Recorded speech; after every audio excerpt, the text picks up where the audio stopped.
الشيطان الرجيم بسم الله الرحمن الرحيم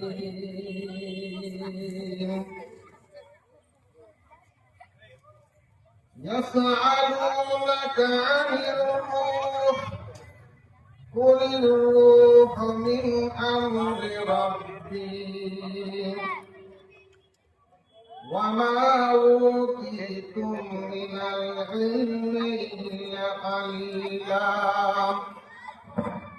وقال الله تعالى في موضع آخر وكذا ربك ألا تعبدوا إلا إياه وبالوالدين إحسانا وقال الله تعالى خلق لكم ما في الأرض جميعا وقال الله تعالى أفحسبتم أنما خلقناكم عبثا وأنكم إلينا لا ترجعون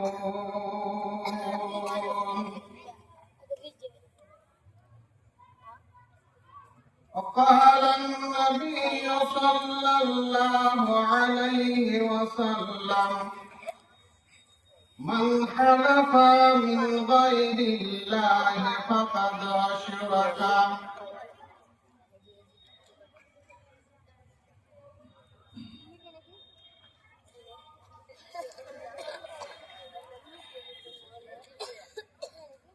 অন্ধকার কবরের কথা যখন মনে হয় দু চোখ দিয়ে অশ্রু ঝরে হৃদয় ফেটে যায় অন্ধকার কবরের কথা যখন মনে হয় দু চোখ দিয়ে অশ্রু ঝরে হৃদয় ফেটে যায় কেমন করে থাকিবি রে ভাই অন্ধকার কবরে ভাই বেরাহাদার আত্মীয় স্বজন নাহি দেখিবে ঘুরে গো নাহি দেখিবে ঘুরে একাই তোমায় থাকতে হবে সঙ্গে কেউ তোর রবে না ভাই বেরাদার স্ত্রী পুত্র সঙ্গে কেউ তোর যাবে না সাদা কাফন পরতে হবে এই কাপড় তোর থাকবে না ধনী থাকো গরিবি থাকো বন্ধু আজরাইল কাহু কি ছাড়বে না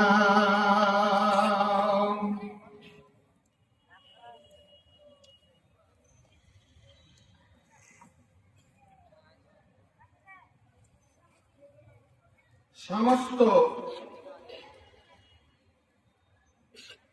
প্রশংসা ওই মহান আল্লাহ রাব্বুল আলামিনের জন্য। সর্বপ্রথমে মাননীয় আমার সম্মানিত সভাপতি সাহেব এবং আমার মঞ্চের উপস্থিত ওলামায়ে দ্বীন, আমার সামনে ছোট বড় বয়োজ্যেষ্ঠ বয়কনিষ্ঠ ইসলাম দরদি মুসলমান ভাইরা এবং পর্দার আড়ালের মা ও বোনেরা, আপনাদেরকে আন্তরিকভাবে আমি সালাম জানাচ্ছি।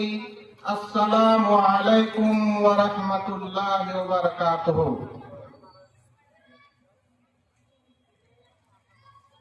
সমস্ত প্রশংসা ও গুণগান ওই মহান আল্লাহ রাব্বুল আলামিনের জন্য,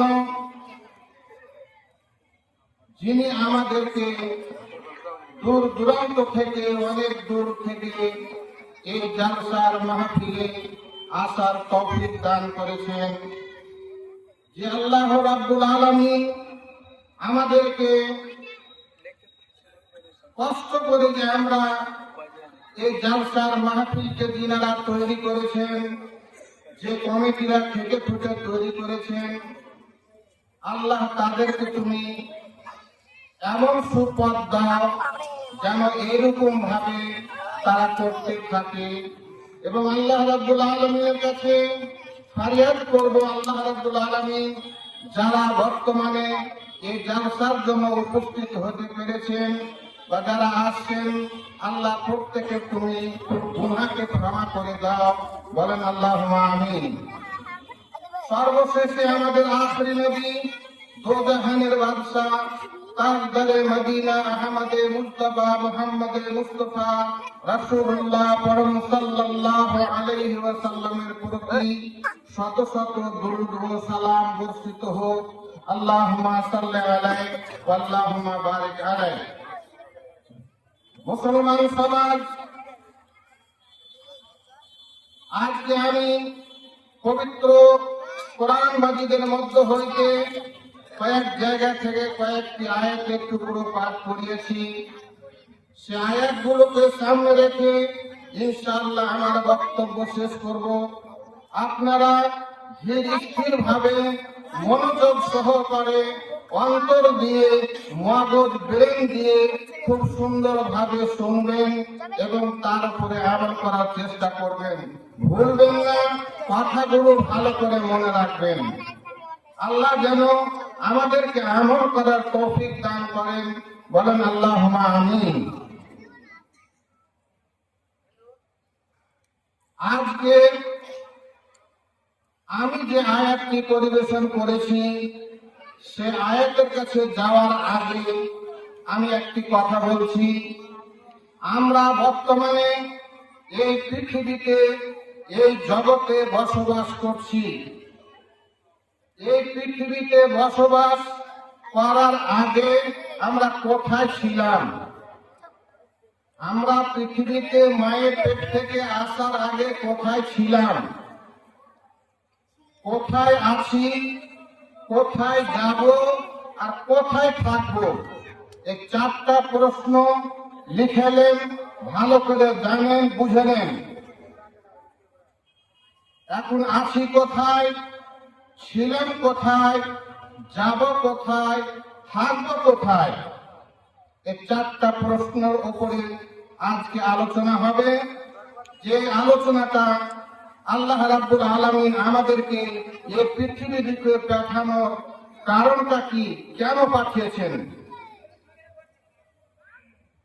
ভাইরা আমার, বন্ধুরা আমার, আল্লাহ রাব্বুল আলামিন বলছেন, ওয়ায়াসআলুনাকা আনির রূহ।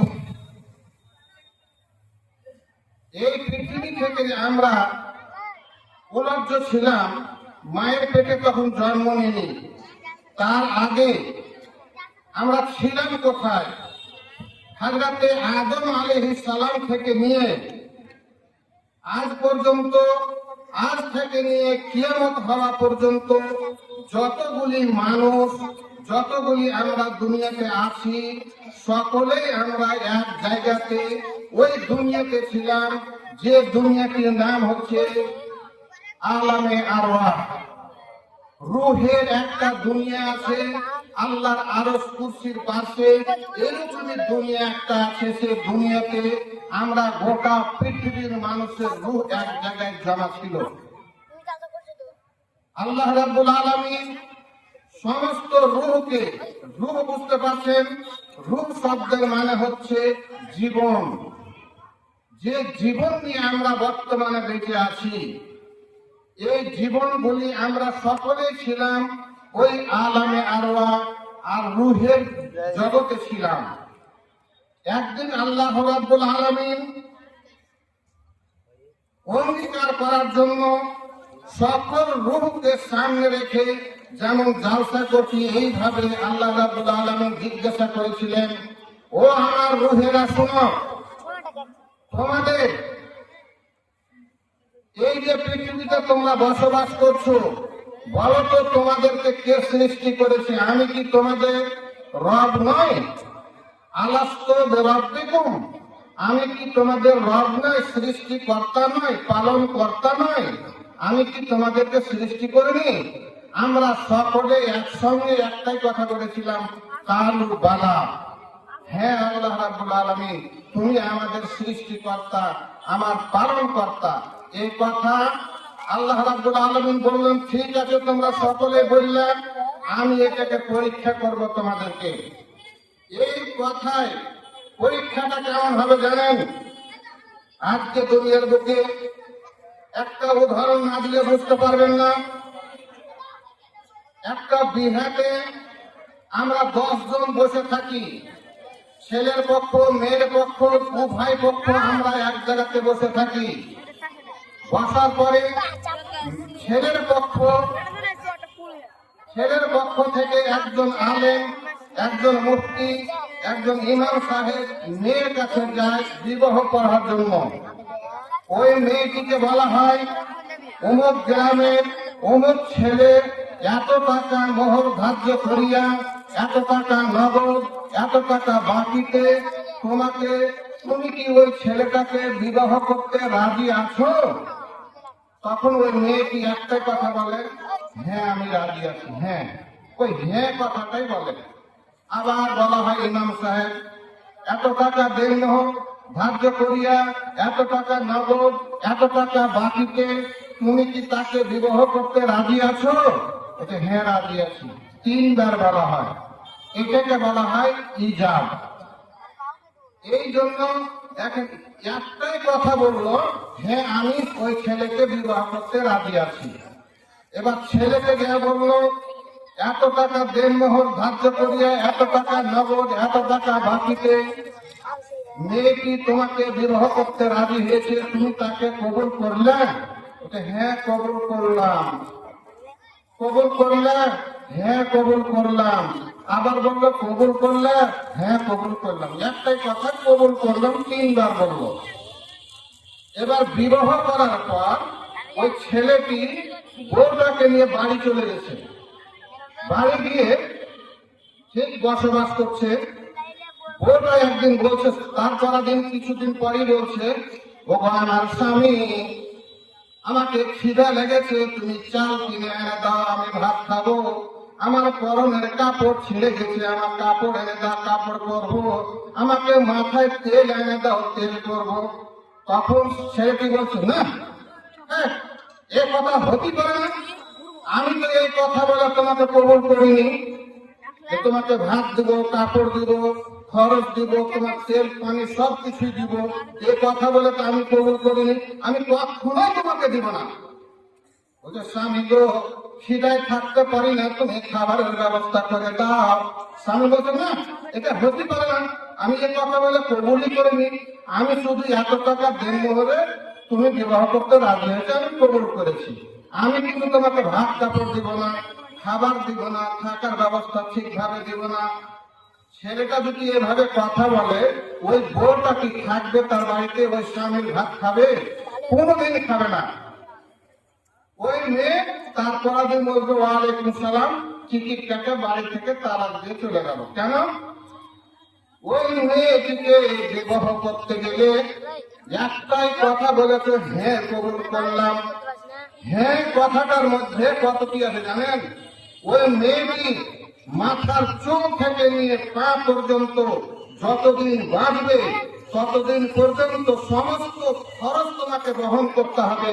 তার মানে হচ্ছে হ্যাঁ কবুল করলাম। এই কবুল কথাটার মধ্যে এতটি ভরা আছে, ওই মেয়েটি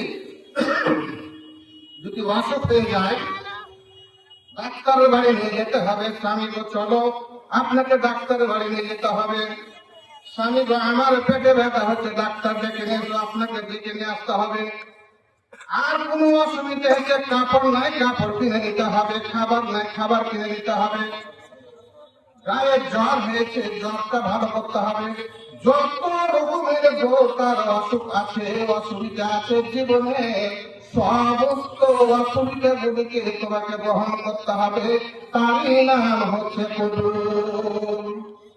আমরা যে বললাম আল্লাহ রাব্বুল আলামিনকে, আল্লাহ তো তুমি আমাদের প্রতিপালক, এই কথাটা শুধু আমি বলিনি, আপনি বলেননি, গোটা পৃথিবীর হিন্দু, মুসলমান, জৈন, খ্রিস্ট, যত রকমের ধর্মের লোক আছে পৃথিবীতে, সমস্ত লোক আমরা একটাই স্বীকার করেছিলাম, হ্যাঁ প্রভু গো তুমি একজন আছো, তুমি হইলার মালিক, তুমি হইলার রব। এই কথাটা বলেছে। আল্লাহ বলছে ঠিক আছে, আমি তোমাদের পরীক্ষা করছি। আল্লাহ রাব্বুল আলামিন মনে মনে বলছেন পরীক্ষা করবো। কেমন করে? এই দুনিয়ার বুকে আমি একটা পৃথিবী তৈরি করব। পৃথিবী তৈরি করার পর আমি দুনিয়াতে মানুষ পাঠিয়ে তোমাদেরকে একজন একজন করে পাঠাবো। খালাকালাকুম মা ফিল আরদি জামিআ, আমি এই গোটা পৃথিবী ব্রহ্মাণ্ডকে সৃষ্টি করলাম। আকাশ থেকে পাহাড় পর্যন্ত, নদ নদী, বৃক্ষলতা, কীট পতঙ্গ, মানব দানব, যত কিছু আছে আমি আল্লাহ সব কিছুকে সৃষ্টি করে দিলাম।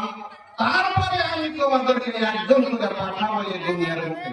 আগে আল্লাহ এই ছাদ, আসমান, জমি, গাছপালা, বৃক্ষলতা, কীট পতঙ্গ, মাছ, বাঘ, ভালুক, এগুলো সবকে তৈরি করেছেন। গোটা পৃথিবীকে লাইটিং করে সাজিয়ে দিয়েছেন। আমের গাছ, কাঁঠালের গাছ, বিভিন্ন রকমের মিষ্টি ফলের গাছ, কত রকমের গাছ দিয়ে আল্লাহ দুনিয়াটাকে সাজিয়ে দিয়েছেন। আল্লাহ বলছেন, এই ফেরেশতারা শুনো শোনো, পৃথিবী আমার সাজেনি, একটা সূর্য লাগবে, একটা সূর্য দিতে হবে, একটা চাঁদ দিতে হবে, একটা নক্ষত্র দিতে হবে, তাহলে তো এই লাইটিং এর মতন ঝকঝক করে চমকিবে আমার পৃথিবীটা। এই পৃথিবীতে আমি এমন লোককে তৈরি করব, যে লোকগুলির মতো পৃথিবীর লক্ষ কোটি কোটি জীব জন্তু আমি তৈরি করেছি। ঘোড়াগুলার মুখ কেমন? এরকম। কুকুরগুলার মুখ কেমন? এরকম। তাদের চেহারা আছে, হাত আছে। কোন মাছের মুখ আছে এরকম। বিভিন্ন কালারের জন্তুকে আল্লাহ তৈরি করেছেন। বলছেন, হে মানুষ, আমি তো তোমাদেরকে ওইরকম করে তৈরি করতে পারতাম, কিন্তু সেরকম তৈরি করিনি। তোমাদেরকে মানুষ তৈরি করেছি। যেমন একটা রূহকে পাঠিয়ে দিলেন আল্লাহ রাব্বুল আলামিন দুনিয়াতে মায়ের পেটের ভিতরে। স্বামী স্ত্রী যখন বিবাহ হয়ে গেল, তখন তার পেটের ভিতরে যখন 3 মাস, পরে 4 মাস পড়তে 10 দিন 5 দিন কম থাকে, ওই সময়কে আল্লাহ বলছেন, আমি আব্দুর রহমানকে, আব্দুল্লাহ নাম এই লোকটি যা ট্রেনের চাপ, ওই ট্রেন তুমি স্টেশনে নামিয়ে দাও। আমরা ট্রেনে চড়লাম, ওই আলামে আরওয়াজ দুনিয়া থেকে একবারে সরাসরি এসে মায়ের পেটের ভিতরে আল্লাহ রাব্বুল আলামিন ওই রূহটাকে দিয়ে দিলেন। যখন রূহ দেওয়া হয়ে গেল, এবার মায়ের পেটে ব্যথা আরম্ভ হয়ে গেল, পেটে একদমই চালু হয়ে গেল।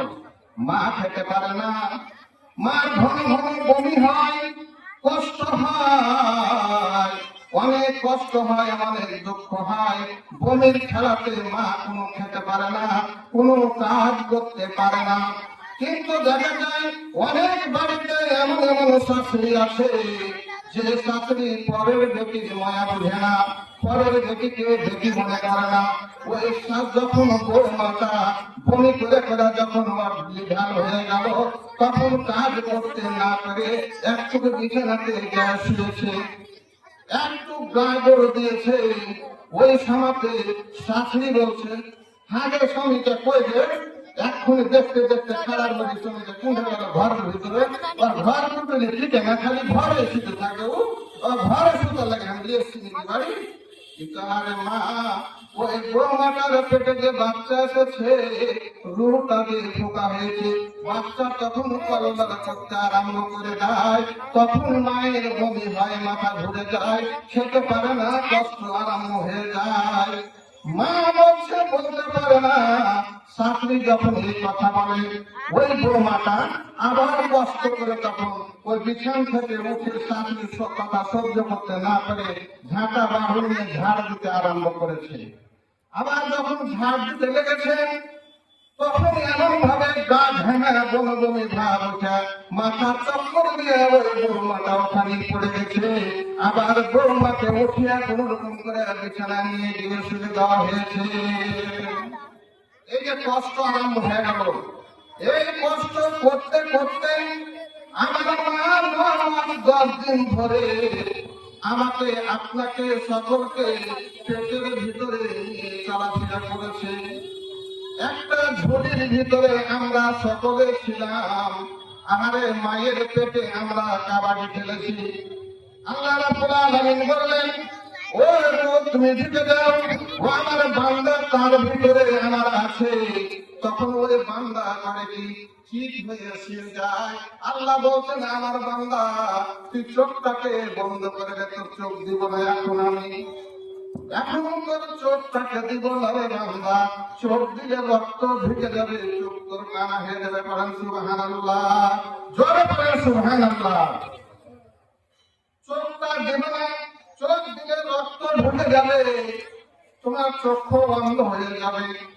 ওরে বাবা শোনো শোনো তোমার কানের ভিতরে আমি এমন একটা পর্দা দিয়ে দিয়েছি যে কানের ভিতরে কোনো কিছু খারাপ জিনিস ঢুকবে না চুপচাপ তুমি শুয়ে থাকো 9 মাস 10 দিন ধরে আমরা মায়ের পেটে হাত লড়াচ্ছি পা লড়াচ্ছি কাবাডি খেলছি পায়ের গোটা মারছি মায়ের পেটের ভিতরে যন্ত্রণা হয় আপনি পুরুষ আছেন আপনার যদি হতো আপনি বুঝতে পারতেন আপনি বলতেন যে পৃথিবীতে আমরা কোনোদিন সংসার করবো না এই কষ্ট মায়ের হয় মা কষ্ট সহ্য করতে করতে করতে 9 মাস 10 দিন যখন হয়ে যায় আল্লাহ বলে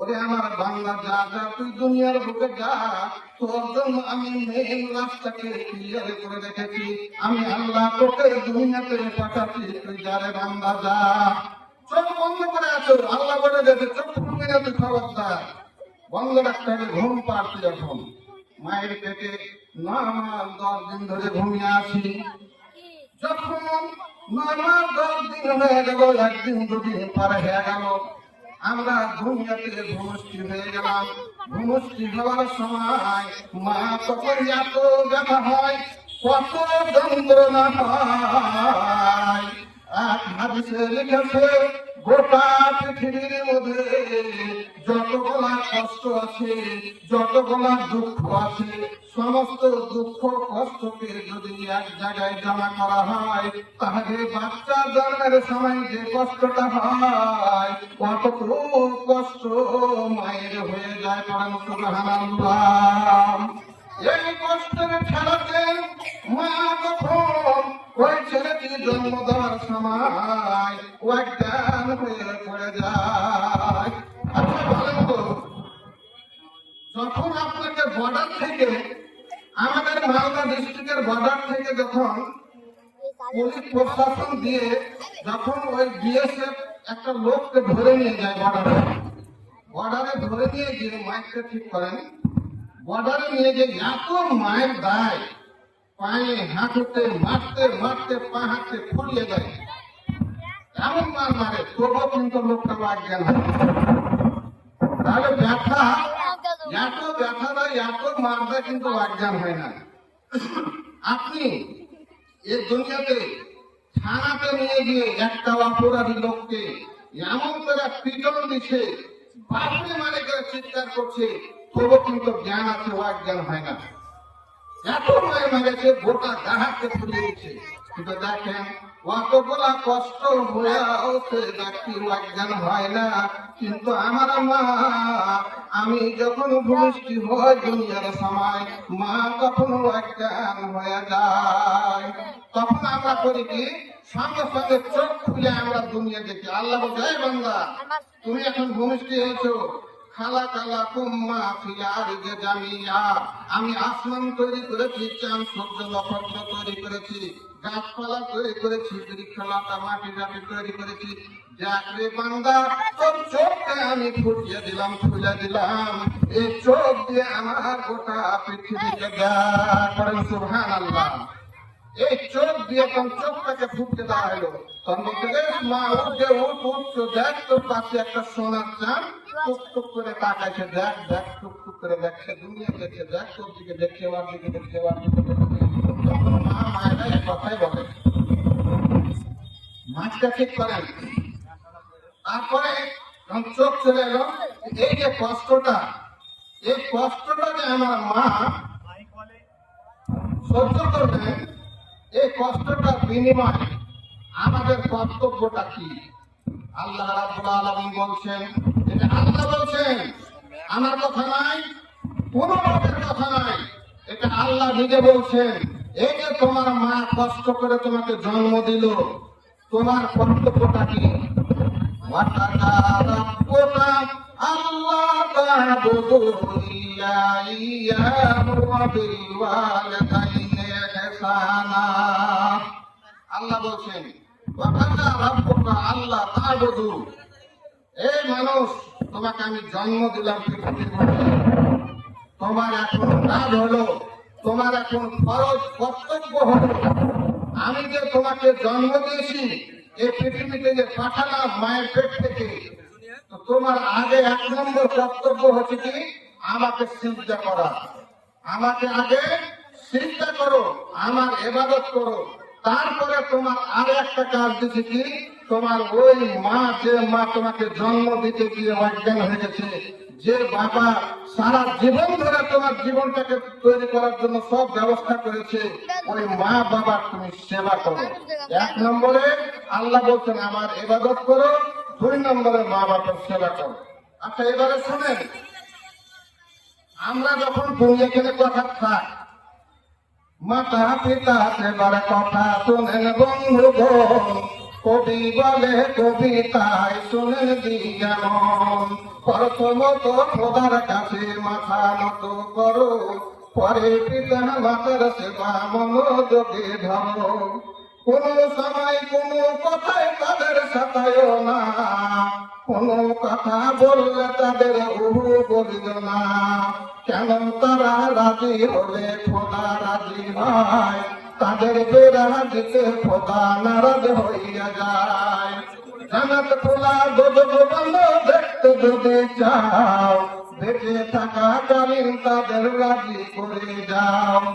মায়ের কিছু কষ্টের কথা শুনেন বন্ধুগণ, কবি বলে কবিতায় শুনেন যেমন, যেদিন থেকে মায়ের পেটে জন্ম তোমার ভাই, সেদিন থেকে মা জননী কত কষ্ট পায়। যেদিন থেকে মায়ের পেটে জন্ম তোমার ভাই, সেদিন থেকে মা জননী কত কষ্ট পায়। নামাজ পড়ে যত্ন করে ফিরে লয়ে রায়, ওঠা বসা চলা ফিরায় কত কষ্ট পায়। 2 বছর করে চলে দুগ্ধ পান করো, মল মূত্রে ভিজিয়ে দাঁড়ে দাঁড়ে শীতে মারো। এত কষ্ট করে মাতা, কত দুঃখ নাই, তোমার সুন্দর চেহারা দেখে খুশি হয়ে যায়। আচ্ছা বলেন তো, এই দুনিয়াতে একটা ফুটবল খেলা, মাঠে যখন ফুটবল খেলা হয়, তখন গোলে যখন ফুটবলটা ঢুকে যায়, তখন যত লোক দাঁড়িয়ে থাকে, তখন তারা একটাই কথা চিৎকার করে কি, গোল, আরে গোল, গোল বলে চিৎকার করে। আচ্ছা বলেন তো, এই গোল কথা বলাতে কি কোনো নেকি পাওয়া যাবে? কোনো নেকি পাওয়া যাবে না। একটাও নেকি নাই। আল্লাহর কথা যখন আপনার সামনে উচ্চারণ হচ্ছে তখন আপনার গলাতে আওয়াজই নাই, আল্লাহর কথার আওয়াজই নাই। জোরে আওয়াজ দেন, আল্লাহ সাক্ষী আছেন। আল্লাহর সামনে কথা বলছে, আপনাদেরকে কেন তৈরি হয়েছেন, আপনারা কেন করেছেন। তো ভাইরা আমার, বন্ধুরা আমার, তো একবার জোরে করে আওয়াজ দেন তো, নারায়ে তাকবীর। আলহামদুলিল্লাহ। তা আমরা মায়ের পেট থেকে দুনিয়াতে চলে আসলাম। এবার আস্তে আস্তে আমরা বড় হলাম। বড় হওয়ার পর আল্লাহ গায়ে বান্দা, শোন শোন শোন, এই তোমরা হাঁটছে শোন, কি হয়েছে, সাবধান। কি বলেছিলে মনে আছে তো? সাবধান হয়ে যাও। দাও এই চিঠি খাইয়ে দাও। একখানা চিঠি আল্লাহ রাব্বুল আলামিন দিয়ে দিলেন। ওই চিঠি খানাতে ওয়ারেন্ট লেখা আছে তোমার নামে, আল্লাহর হাইকোর্ট থেকে ওয়ারেন্ট হয়ে গেল। এ বান্দা, তুমি সাবধান হয়ে যাও। তুমি ক্ষতিগ্রস্ততে আছো, তুমি কষ্টতে পড়ে আছো, তোমার উপরে একটা ওয়ারেন্ট করা হলো। সকলকে, তোমাকে যত মানুষ আছো সবাই তোমরা জাহান্নামে যাবে। আল্লাহ একটা চিঠি দিলেন, কি যত পৃথিবীর মানুষ আছে তোমরা সবাই তোমরা জাহান্নামে যাবে। এটা কেমন কথা? আল্লাহ রাব্বুল আলামিন